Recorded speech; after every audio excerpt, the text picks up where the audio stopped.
जीवन मुक्ति माना जीवन में भी रहे और दुख दर्दों से भी दूर रहे।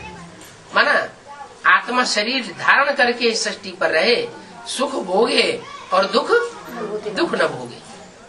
तो आत्मा की चाहत क्या है?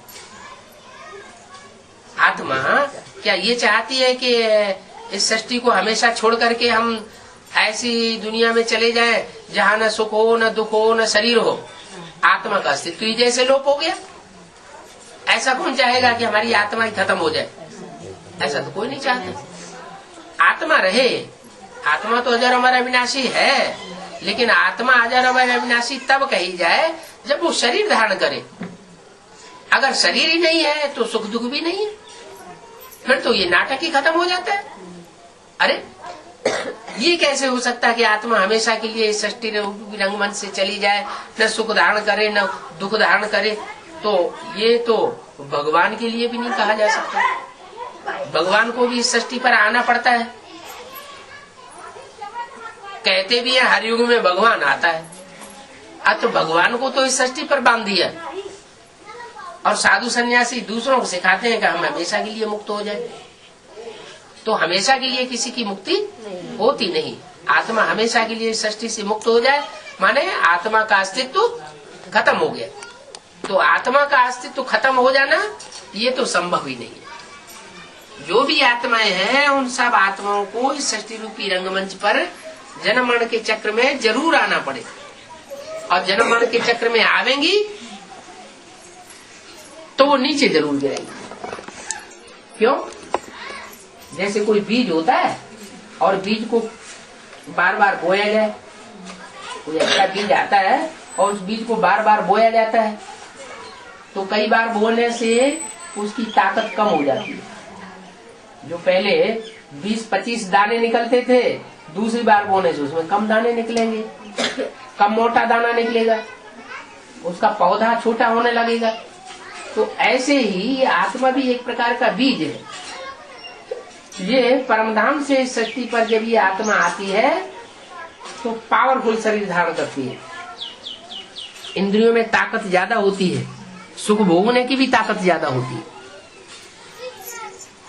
और जैसे जैसे जन्म मरण के चक्र में आती जाती है इसकी शक्ति कम क्षीण होती जाती है, इंद्रियों में ताकत भी कम होती जाती है। आज से 300-400 वर्ष पहले की हिस्ट्री तो मनुष्य के पास ऐसी मौजूद है जो कोई काट नहीं सकता। 300-400 साल पहले महाराणा प्रताप की जो तलवार है वो म्यूजियम में रखी हुई है। वो तलवार इतनी भारी है कि कोई साधारण आदमी उसे उठा भी नहीं सकता ठीक से, और वो तलवार चलाते थे। तो कितने बड़े शरीर होते थे 400 साल पहले। और ये सृष्टि तो 2500 साल नहीं 5000 साल पुरानी है। 2500 साल की तो हिस्ट्री मिल रही है, इतिहास मिल रहा है। 5000 साल पहले जब सतयुग बरतता था इस सृष्टि पर, तब देवताओं के शरीर कितने सुडौल और सुंदर और शक्तिशाली होते होंगे। आज भी मंदिरों में देवताओं की जो चेहरे दिखाए जाते हैं उनमें आंखों में कितनी ललक दिखाई पड़ती है, कितनी शोभा दिखाई पड़ती है। आंखें बड़ी बड़ी दिखाई जाती है, चेहरे पे चमक दिखाई जाती है। और आज 84 जन्म लेने के बाद क्या हुआ? कलयुग के अंत में हर मनुष्य की आंख अंदर धस गई। क्यों धस गई अंदर? क्योंकि आत्मा में ताकत नहीं गई। तो अब ये आत्मा रूपी जो बैटरी है, इस बैटरी को चार्ज करने के लिए जनरेटर चाहिए। वो जनरेटर है परमपिता परमात्मा शिव। वो इस सृष्टि पर जब आता है तो कोई साकार तन में प्रवेश करता है। जिस साकार तन में मुकर्रर रूप से प्रवेश होकर के इस सृष्टि पर प्रत्यक्ष होता है, उस तन को पहचानना ये सब आत्माओं के बस की बात नहीं है। दूसरे धर्म की आत्माएं जल्दी नहीं पहचानेंगी। कौन पहचानेंगे? जो असल सूर्यवंशी आत्माएं होंगी, जो सृष्टि की आदि में आई होंगी, एकदम 84 जन्म लेने वाली आत्माएं, वो आत्मा पहले पहचाने। वो सूर्यवंशी है। गीता में भी लिखा हुआ है, भगवान जब आते हैं तो सबसे पहले सूर्य को ज्ञान सुनाते हैं। तो सूर्य जब ज्ञान सुनेगा भगवान से तो वो किसको सुनाएगा? है? इब्राहिम के बच्चों को सुनाएगा। किसको सुनाएगा? सूर्य अपने बच्चों को पहले सुनाएगा। तो सूर्यवंशी बच्चे जो है वो पहले पहले इस ज्ञान को सुनते हैं, और जो सुनते हैं उनमें फिर नंबरिंग बनती है, वो फिर 108 रुद्रमाला के बन के संसार में प्रत्यक्ष होते हैं। माला पहले रुद्र की माला तैयार होती है, तैयार तो होती है, लेकिन वो आत्माएं ऐसी आत्माएं हैं जो जन्म जन्मांतर राजाई प्राप्त करने वाली आत्मा है। सतयुग में भी, त्रेता में भी, द्वापर में भी, कलयुग में भी, हर युग में जन्म जन्मांतर राजाई प्राप्त की है। किसी ने कम, किसी ने ज्यादा। कोई ऐसी भी होती है कि कोई जन्म में राजा नहीं बनती है, लेकिन प्रिंस प्रिंसेस बन के रह जाती है, राजकुमार राजकुमारी बन के रह जाती है।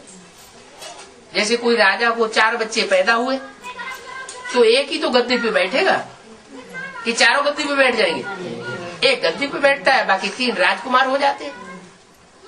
तो राजकुमारी की पोजीशन तो मिलती है, तो भी तो पोजीशन तो ऊंची हुई ना। प्रजा में जो और साधारण साहूकार है और जो बड़े बड़े ओहदेदार हैं और जो अधिकारी हैं, उनके मुकाबले उनका मर्तबा तो ज्यादा होता है।